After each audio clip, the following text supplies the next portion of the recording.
me begin by asking you first about the bill that was signed into law today for victims of Havana syndrome. In a nutshell, what does this do? This bill will ensure that the victims of what we refer to as the Havana syndrome, a mysterious set of symptoms that are linked to an attack from some sort of direct energy device, will finally receive the care that they need, the compensation, without having to battle the bureaucracy. More than 200 civil servants posted around the world have now been afflicted by the Havana syndrome, and they've had to battle the bureaucracy to get the medical care for the traumatic brain injuries that many of them have suffered. This bill will ensure that care. Good. Well, let me shift gears and talk about the debt ceiling crisis that's been averted, at least for now. You voted for that 2-month deal yesterday. House still has to act, but it looks as though it'll be done.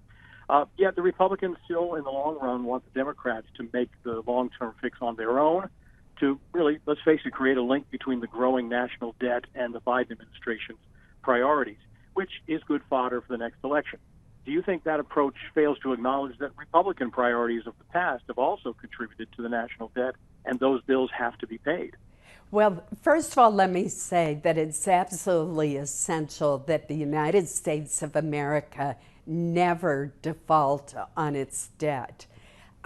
There is no doubt that the debt did grow due to the necessary COVID bills that we passed in 2020 to deal with the pandemic. But then this year, there was a $1.9 trillion bill passed in the spring that went far beyond COVID and that every Republican opposed because we felt that it was inflationary. And Democratic economists like Larry Summers have pointed to the inflationary aspects. Now the president and the Democrats are proposing an additional $3.5 trillion bill. It has some good things in it, but it has some things that would really change the nature of social programs in our country, and it's simply too expensive. It would also impose the largest tax increases that we've ever had. So that's why there is this debate. And here's the key difference. What the Democrats want to do is simply suspend the debt limit till after the election next year. That gives them a blank check because there would be no limit on the amount of money that could be spent. What we passed last night will take us through the end of the year and puts a dollar limit on what can be spent. That's a big difference. Should every bill, when it's passed, include something that says we will increase the debt ceiling by X amount to pay for this bill we've just passed? Well, that's a really intriguing idea. At a conference meeting we had yesterday, we talked about the need for budget reform. And there have been proposals in the past where there have been pay-as-you-go proposals where you have to offset the cost of anything that increases spending. And back in President Clinton's time, we actually had a balanced budget with a small surplus 1 or 2 years. But generally, the debt has just been growing and growing and growing. So I do think we need to look at some structural reforms, because if we don't and we get into these boxes, we're jeopardizing essential current benefits for people who need Social Security checks or food stamps or have earned their Medicare benefits. So I think it is important that we look at reforms.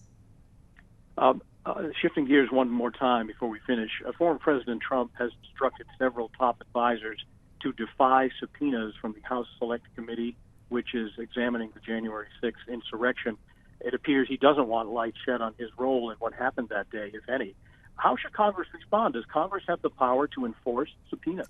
Congress can go to court and ask for subpoenas to be enforced. And The the House Judiciary Committee has been reluctant to do that. I think it's important, if you're going to issue a subpoena, that you go to the court and see if claims of executive privilege are legitimate or not. In some cases they may be. But Pat, frankly, this is an argument for having an outside commission, which is what I advocated. I've never thought that having Congress be the sole body to look at the horrendous events of January 6th was a good idea. What we needed was an outside commission patterned on the 9/11 Commission, headed by respected people, completely bipartisan, ideally nonpartisan, and armed with subpoena power. That would have been a better way to proceed. Unfortunately, we couldn't quite get the votes for that in the Senate. We were too short. Pat, I'm told we have time for one more question. Yep. Yeah, well, while we have you, then let me ask you, there was an announcement today from you and Senator King, of $8.8 million to prevent domestic violence and protect survivors. How does that money help? That money is going to help for shelters, for counseling, and it will aid in protecting the survivors of domestic violence. What we've seen during the pandemic is a horrific increase in child abuse cases and in domestic violence cases involving women or men. And I'm particularly concerned about the children, because a lot of times it was alert teachers or guidance counselors or gym teachers who detected that a child was being abused.